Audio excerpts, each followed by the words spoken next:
Good morning. It's Sunday morning. Out here playing with some of the ore that we get from our mine up in Jumbo. It's the Mahoney Mine. And over here we've got some silver ore. Some of the remnants of it. It's real soft. It's got a lot of oxide in it. And then these are a few of the examples of what we're going to crush up this morning. It's gold ore. It's real heavy andesite base. Has quartz. A lot of pyrites. It's just a marbled cacophony of a hydroplastic flow that's come up there that we found. Let me show you what it looks like after we get it. I've already put these in about 1-inch pieces, and you can see it's all marbled. It's got calcites in it, quartz, a lot of there's some gold in it, but it's most of it is an andesite base. It's a real hard reddish brown rock. It's number 8 on a 1 to 10 scale, according to the geologic folks that know rocks a lot better than I. And I'm using my mighty mill right here. I'm going to run it into the bucket, and it'll basically turn it into flour. It turns it into dust, and anything that can fracture will. Of course, gold doesn't fracture, it just dents. And so we'll turn it into a really good powder that we can pan, and we'll see how much gold's in this one.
Alright, and that's taking little rocks. And okay, well, I had to stop for the morning.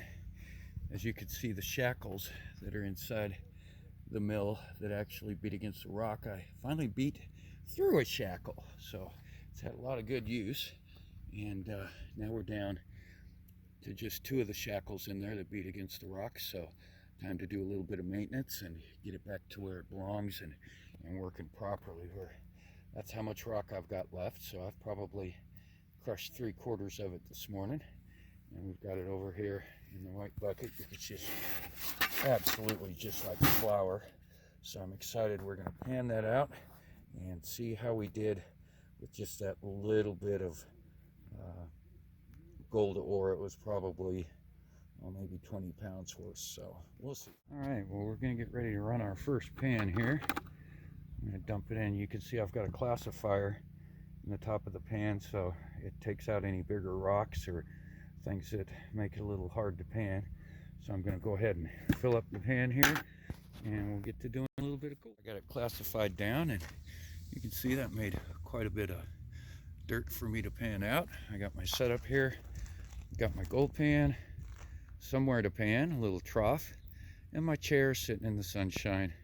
And now I'm going to pan it down, and we'll see what happens when I get to the bottom. Okay, well, I'm just finishing up gold panning here, and here's a pan I just shook down a little bit, and of course you can see all the gold at the top.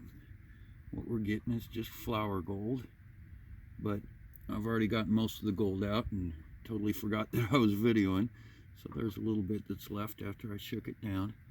So I'm going to gather up what I can And I'm going to put it in a little necklace, and it's going to be worn to the show tonight. So there's the results of a little bit of panning. All right, let's look at what we got here. It's not a bad little run. I'll take that all day long. Good little gold in there.